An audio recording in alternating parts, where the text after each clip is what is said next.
Pasalnya salah, harusnya Bilangan pasal 13. Dan ini yang terakhir. What do you see about yourself in the future? Ataupun saat ini, yang present, yang now, yang sekarang. Apakah yang kita lihat tentang diri kita itu sama seperti yang Tuhan lihat? Itu sangat mempengaruhi sekali. Apakah dari kebenaran firman atau bukan? Bilangan 13 ayat 33. Waktu orang Israel diutus untuk mengintai tanah Kanaan, ada 12 pengintai.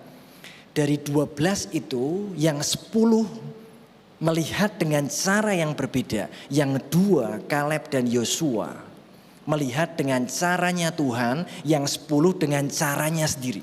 Sehingga mereka bilang begini, waktu mereka lihat tanah itu, mereka mau perang, mereka mau menduduki, mereka mengintai dulu. Mereka udah tahu, udah lihat, perhatikan ini, udah lihat dari jauh.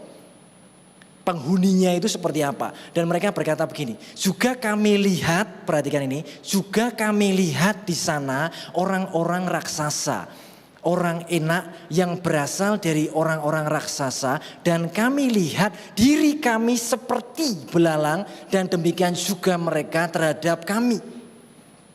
Apa yang kita lihat, kemudian kita mengolahnya.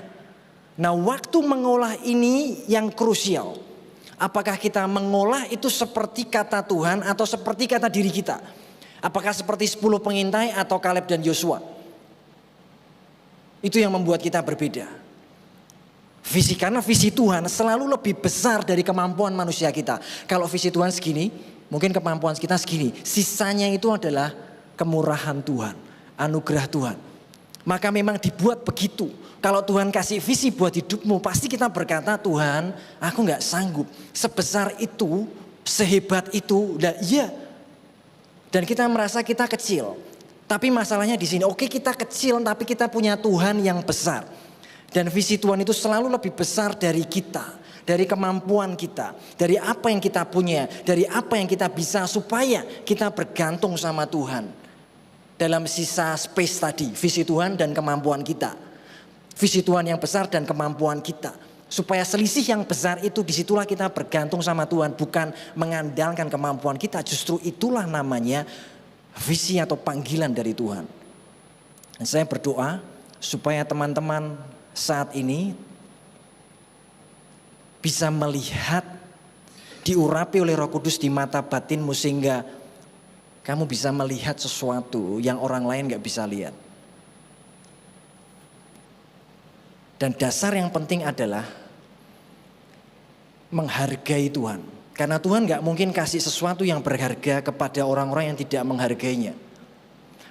Mazmur berkata, Tuhan bergaul karib dengan orang yang takut akan Dia dan memberitahukan rahasianya kepadanya. Waktu Tuhan ingin menghukum Sodom dan Gomora, Dia bilang begini, kita nggak ngomong sama sahabat kita Abraham. Kalau kita mau menghancurkan Sodom dan Gomora, Bapa, Putra dan Roh Kudus. Oh iya, kita harus bicara sama Abraham. Dia sahabat kita. Kenapa kok Abraham bisa sampai jadi orang yang disebut sahabat Allah? Semua kita orang percaya, tapi tidak semua kita sahabat Allah dalam konteks tertentu.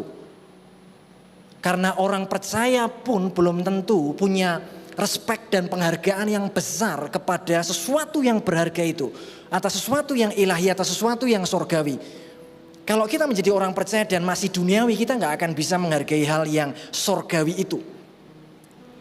Padahal itu yang kekal. Apa yang tidak terlihat itu kekal. Apa yang kita lihat semua ini adalah sementara. Dan apa yang tidak terlihat justru dengan mata jasmani kita, itu yang eternal, itu yang kekal.